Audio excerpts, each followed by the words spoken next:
All right, so we're back with more about Great Lakes cruising. I'm Kelly. And I'm Rob. And we're going to start off taking a quick look at this GLCC schedule. As you might expect this time of year, the schedule's starting to fill up. And coming up in November, we've got Introduction to Cruising on the Great Lakes with Craig Murchison. And we've got another podcast adventure or discussion about that with Craig. So look for that one, in a link below. And then Introduction to Marine Diesels coming up the 21st of November. And then Cooking and Cruising on the Great Lakes with Mark Gadgie. And that's a free seminar for anybody who wants to attend that. Then we start December with Weather Forecasting Apps with Mark Thornton. And I want to tell a little bit about Mark. He's a marine weather, one of the big authorities here, really, in our region on weather on the Great Lakes, and we're very pleased to have with us today, joining us in today's show, Mark Thornton. Mark, welcome. Hi. Hi, Mark. Thank you. Yeah, good to have you aboard here. So maybe Mark, you could start by telling us a little bit about your background. I know you're one of the foremost experts on weather here we've got in the Great Lakes. How'd you get there? It was kind of an interesting journey because so I did not really get interested in weather forecasting until about 20 years ago. It wasn't my job, it wasn't my, full-time day job. It was my actual job was quite different. And so I had been boating and, like most boaters, sort of had a general interest in what kind of data resulted in the forecast and very curious about why sometimes the forecast was so different than what I was experiencing on the lake. And so I had this kind of general curiosity about forecasting. And sort of on a lark, I bought a magazine called Weatherwise. And it was kind of a very popular magazine written for folks who were interested in the weather.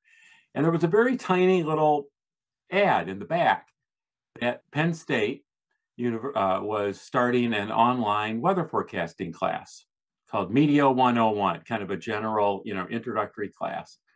But what the heck? It was the spring of 2004. Like, I'll take that. It was actually, I think it was the summer, actually. I'll take that. And it was transformational, really. I just loved it. And, I got my questions answered and, learned a bunch of stuff. And as that class was about to end, and that was a general ed class, so there was 100 and some students in it, everyone from introductory meteorology majors to just general students who were looking for a science class. And so as I approached the end of the class, the folks who were organizing it reached out to me and said that they were considering offering 3 additional classes and starting up a certificate of achievement in weather forecasting. And it would be for people like me, adult, folks who already had a career somewhere else, who had a strong interest in weather. And would I be interested in being part of the first group of students to go through this program?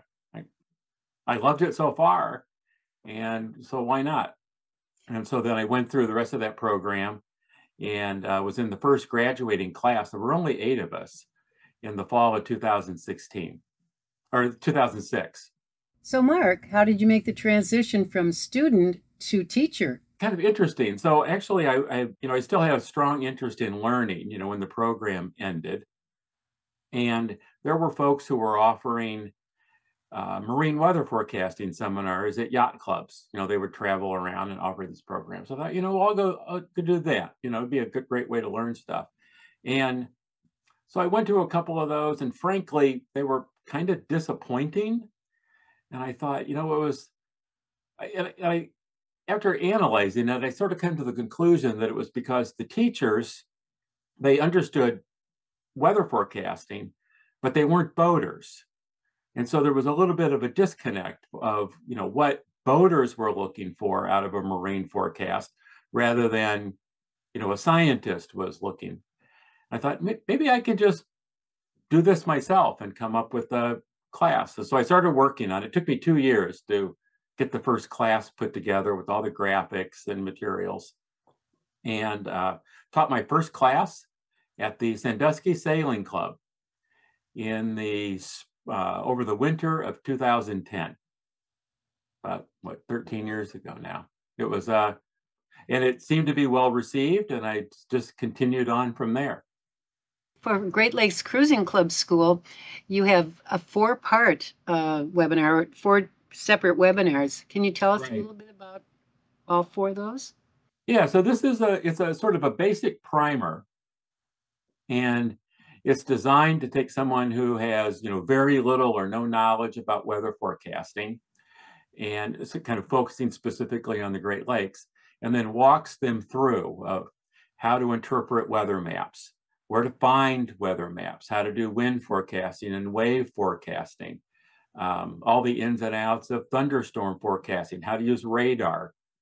And then kind of at the end, then there's sort of a capstone section that takes all of those materials from the previous 3 weeks and tries to wrap them up into how to write your own marine weather forecast. And it's designed to be, a practical application of the materials, so people come out of the class knowing how to do their own forecast. Very cool. So that's coming up in February and early March of 2024.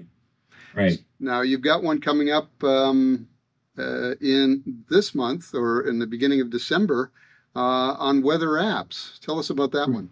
The weather apps are obviously very popular now. There are a million of them.